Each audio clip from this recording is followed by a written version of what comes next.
At the end of 1990, Neil Young and Crazy Horse had played 2 shows in California as a warm-up for their forthcoming tour that seemed to give a good indication of what that tour would be like. A chance to kick back and play some of the new Ragged Glory songs, and mixing in a whole bunch of fan favourite obscurities from days gone by. The live album, Way Down in the Rust Bucket, released years later, gives you the flavour of these shows. Opening with Country Home, a joyful Neil and the Horse took great pleasure in revisiting forgotten treasures like Danger Bird and Surfer Joe. However, less than a week before the Smell the Horse tour was due to begin, on the 17th of January 1991, the United States of America launched Operation Desert Storm with an aerial bombing campaign against Iraq in response to their invasion of Kuwait. Neil Young spent every spare moment he had watching the coverage of the war on CNN and felt he had to make some adjustments to the upcoming tour in order, he said, to reflect my anxieties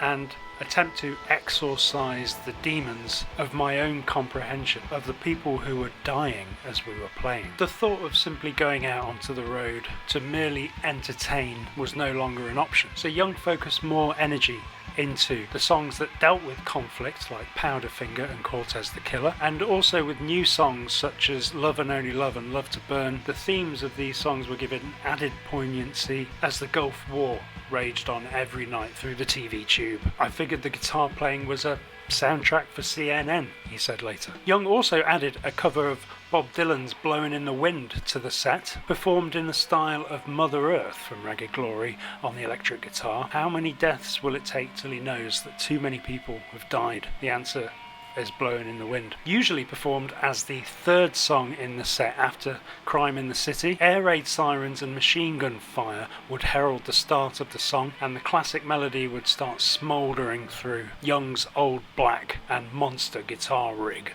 It was an undeniably potent and powerful addition to the set. Building on the noisy foundations laid down by the previous Young and the Restless shows of 1989, Neil Young and Crazy Horse, live in 1991, was a sonic behemoth on a scale never before seen by even the diehards in Neil Young's fan base, resurrecting the oversized amplifier props from Rust Never Sleeps. These shielded the audience from seeing what was actually making all that noise coming from the stage. Inside those giant fake stacks, Young had his own private PA with 2,000 watts of power, according to guitar tech Larry Craig. A couple of times I had to take out my earplugs to hear what was going on, he said, and it just killed my ears. And here Neil was with this thing pointed straight at him. What also tied back to Rust Never Sleeps was that they were now opening every show with Hey Hey My My Into the Black. This was also a statement of intent. They could have easily opened with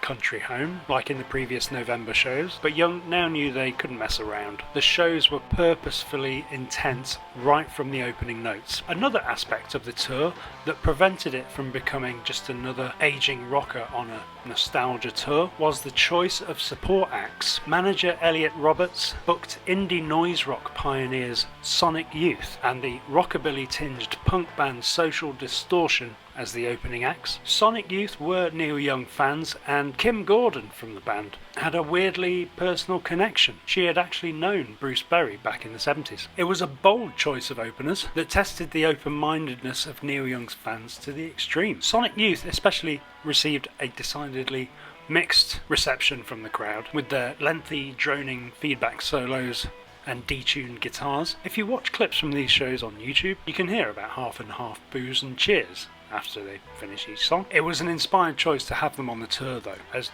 Neil Young and Crazy Horse could make just as much racket, and served as a reminder to the audience that rock and roll needed to be rejuvenated on a regular basis in order to keep the thing alive at all. But did Neil Young actually like Sonic Youth? Well, this is a quote from the man himself. Obviously, I like Sonic Youth. They're definitely a modern rock and roll band in my eyes. They make some beautiful music. Have you heard Expressway to Your Skull? It's unbelievably good. Magnificent melody, and to hear it live, it's awesome. They have several songs of that quality, so they're a great band. And he also said, I didn't want acts that people were going to say, oh, I can take them or leave them. I wanted to get something that people were going to either love or hate, and I think we did a good job there. Sonic Youth are way out there on the cutting edge of what they're doing, and he said it's also extremely similar to what we've been doing for a long time. The sound crew unfortunately did not share the same enthusiasm for the opening acts and did not allow Sonic Youth to utilise the full PA during their set, so they wouldn't seem as loud as Neil Young and Crazy Horse when they finally came on. Despite this, Sonic Youth were very grateful for the experience of playing to a much larger, more mainstream crowd than they'd ever played for before, and the association with them for Young helped to consolidate his image in the media as one of the very few artists remaining from the 60s to still retain an underground edge 25 years later. The Gulf War wasn't the only fighting that was taking place during the tour. This was, after all, a Neil Young and Crazy Horse tour, and David Briggs was there as well. Things kicked off in Philadelphia when there were sound problems. Young was angry at Briggs. Briggs was pissed at Billy Talbot, who had been messing around with the onstage monitors. Briggs unleashed his full anger on the bass player and caused a scene so bad Young told Briggs he had to leave. You never know which Briggs you're gonna get, said Poncho. The big-hearted Briggs or the stay up all night drinking, doing cocaine and screaming fuck you Briggs. Things got heated between the band members too, as in Vancouver. Apparently not happy with his band's performance, Young kicked Billy in the ass during Love and Only Love, of all things. Backstage, Ralph Molina later screamed in Young's face, "This is becoming like a CSNY tour." In spite of all this, musically, the tour produced some of the best performances from Young and the Horse in over a decade, and having recorded every show and done extensive filming, after the tour they had a wealth of material to mix down into a live album and make a concert movie as well. After being unhappy with the first attempt at mixing, which had taken place at Indigo Studio, Young and Briggs attempted another mix at Young's ranch, and this is where the shit really hit the fan. As Young agonised over the mix and the weeks dragged on, Briggs had to start postponing other work commitments that he had, until one day, with no end in sight still, Briggs confronted Young about it. They got into a massive argument, ending in the pair passionately exchanging fuck yous, and with Briggs getting in his car and driving off. Without Briggs,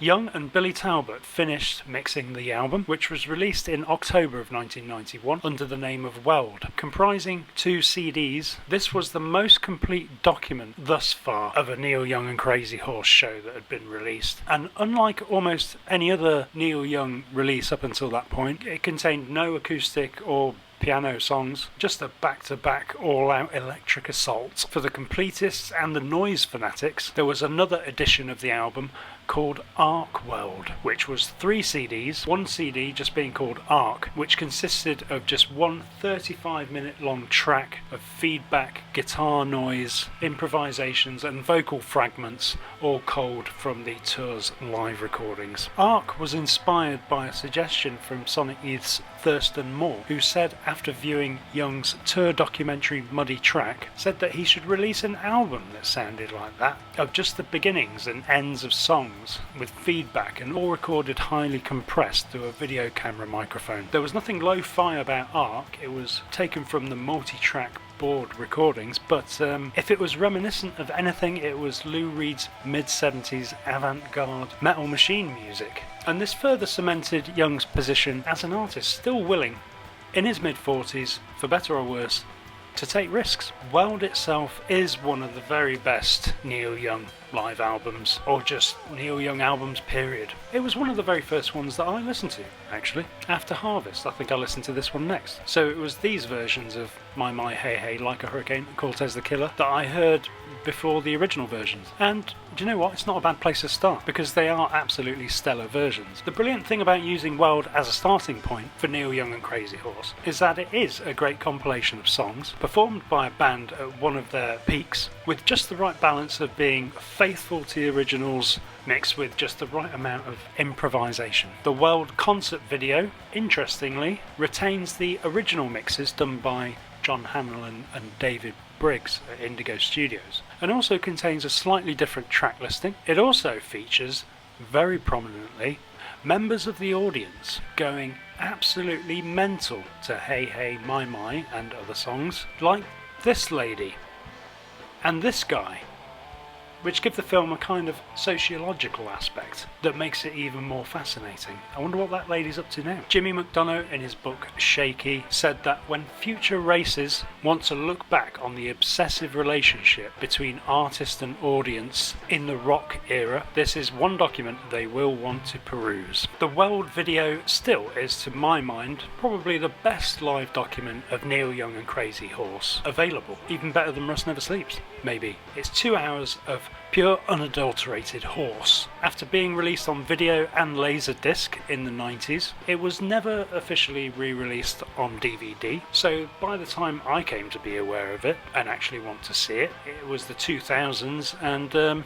it wasn't that easy to get hold of. So I had to make do with downloading a low-res digital copy of it that had been transferred from a wobbly VHS. But it was no less thrilling, despite the aspect ratio being all fucked and pixelated. After the release of Weld, Ark and the Weld video, Young's relationship with David Briggs was again in the toilet. I don't know what's happened to the guy, Briggs said shortly after. I don't know what's happening to his life, his mind, and in all honesty, I don't give a shit. Of course, in about 18 months' time, they would be right back working together, best of friends. But before then, having just released his heaviest and loudest live album to date, coming off the back of a grueling, eardrum-punishing 50-plus date tour, standing in front of giant stacks with screaming feedback ringing through his head, Young was about to do another one of his infamous 180s. The next album, Young said, would be the quietest record